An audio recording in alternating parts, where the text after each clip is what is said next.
Le monde est complexe. Même si on ne s'en aperçoit pas quotidiennement, quand on essaye de décrire comment tout ça fonctionne, on retrouve alors un grand niveau de complexité. Dans mon domaine, la mécanique des matériaux, des chercheurs et des ingénieurs s'occupent tous les jours de traduire cette réalité complexe en une langue la plus simple possible. Quand on veut construire quelque chose, un bâtiment ou un mécanisme, il faut bien connaître des paramètres des matériaux qu'on veut utiliser. Si c'est un matériel homogène, comme l'acier, par exemple, c'est pas si grand problème. On les bien connaît depuis des dizaines d'années. Mais si c'est un composite, bah ouais, c'est une autre chose. Dans ma thèse, je m'occupe des composites, composés d'une matrice renforcée par des inclusions sphériques, dispersées.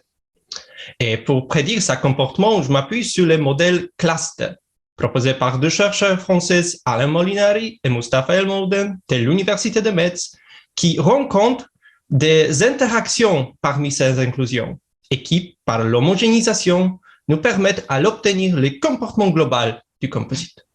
Ça veut dire de traduire sa nature complexe en une langue la plus simple. Moi, j'essaie de décrire sa comportement mathématique aussi que des processus d'optimisation. Mais ces modèles, ils nous donnent quoi? Aujourd'hui, avec des ordinateurs toujours plus puissants, on peut faire des simulations numériques très détaillées et fiables. Mais malheureusement, c'est pas gratuit. Ça prend du temps. Un seul calcul peut durer même plusieurs jours.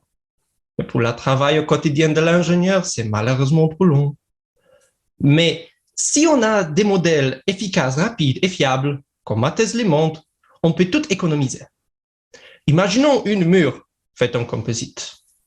On a besoin d'un matériel assez durable et solide, mais aussi il faut qu'il soit un bon isolant thermique. Avec ces calculs rapides, on peut vérifier et tester l'ensemble des combinaisons possibles et jouer sur la nature de matrices, des inclusions, leur arrangement ou fractions volumiques, afin de trouver la solution optimale pour nous.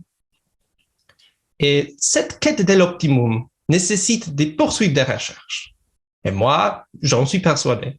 On a besoin des modèles simplifiés et efficaces pour décrire la réalité en toute sa complexité.